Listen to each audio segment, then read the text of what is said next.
नमस्कार, मैं शिवानी रतूड़ी लाइव में आपका स्वागत करती हूँ। तो बिहार विधानसभा चुनाव के बीच दरभंगा जिले की अलीनगर सीट से बीजेपी उम्मीदवार और मशहूर गायिका मैथिली ठाकुर एक सांस्कृतिक विवाद के केंद्र में आ गई है। सोशल मीडिया पर उनका एक वीडियो तेजी से वायरल हुआ, जिसमें वो पाक के अंदर मखाना रखते हुए और खाते हुए दिखाई दे रही है। इस वीडियो ने बिहार की राजनीति से लेकर मिथिला की अस्मिता तक हलचल मचा दी है। मैथिली ठाकुर की आलोचना की, लेकिन अब उन्होंने सामने आकर इस पूरे विवाद पर अपनी साफ सुथरी सफाई दे दी है। उन्होंने कहा है, मैंने पाक के अंदर से मखाना नहीं खाया था। हमारी संस्कृति हमारे लिए मान सम्मान है। मुझे फंसाने के लिए प्रोपेगेंडा फैलाया गया, लेकिन इसमें कोई सच्चाई नहीं है। मैथिली ठाकुर ने कहा कि यह विवाद राजनीतिक रूप से रचा गया एक नाकाम पीआर स्टंट है। उनके मुताबिक 2-3 दिन तक इस वीडियो को लेकर कुछ लोगों ने माहौल बनाने की कोशिश की, लेकिन उनके पास कोई सबूत नहीं है कि मैंने पाक को झूठा किया या फिर उसका अपमान किया। जिस तरह माँ के आंचल में फूल या प्रसाद रखा जाता है, उसी तरह पाक में मखाना रखना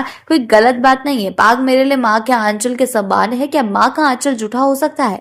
नहीं, पाक हमारी संस्कृति की शान है और मैं उस पर गर्व करती हूँ। मैथिली ने कहा है कि एक महिला ने तो मुझे तरुआ और पानी पिलाया था, जिसकी वजह से मेरा मुंह चल रहा था। किसी ने उस क्षण को रिकॉर्ड करके ऐसा दिखाया जैसे मैं पाग में रखे मखाने खा रही हूँ, और सरासर गलत प्रस्तुति है। उन्होंने ये भी कहा कि मिथिला की परंपरा और संस्कृति उनके जीवन का हिस्सा है और पाग उनके सिर की नहीं, आत्मा की शोभा है। मैथिली बोली, मैं उसी धरती से आती हूँ जहाँ पाग सम्मान का प्रतीक है। मैं कैसे उसका अपमान कर सकती हूँ? मेरे लिए पाग धर्म और संस्कृति दोनों की पहचान है।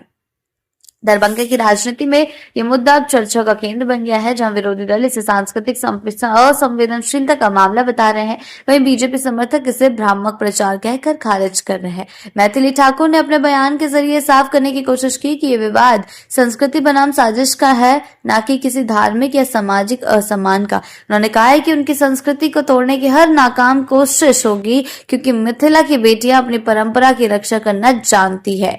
अब देखना होगा कि ये पाक विवाद वोटों के मौसम में क्या नया मोड़ लाता है। क्या जनता इसे गलतफहमी मानेगी या एक प्रतीकात्मक सवाल बना देगी? लेकिन फिलहाल इतना तय है कि मिथिला की मिट्टी में जन्मी मैथिली ठाकुर ने इस विवाद के बीच अपनी बात बेहद गरिमा और विश्वास के साथ रख दी है। देखना ही होगा जनता किस पर विश्वास करती है, क्योंकि जनता अब सिर्फ बातों पे या सोशल मीडिया में फैली वीडियोस पे, रील्स पे विश्वास नहीं करती है। जनता अब हकीकत पर विश्वास करती है, वो हकीकत देखना जानती है। बिहार की जनता ने अपनी आंखें खोल ली है।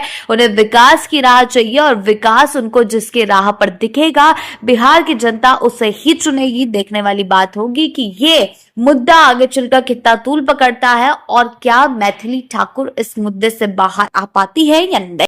ऐसी ही अपडेट्स के लिए जुड़े रहे हैं लाइव के साथ ही चैनल को सब्सक्राइब करना ना भूलें और हमारी फेसबुक और वेबसाइट के साथ भी जरूर जुड़ें।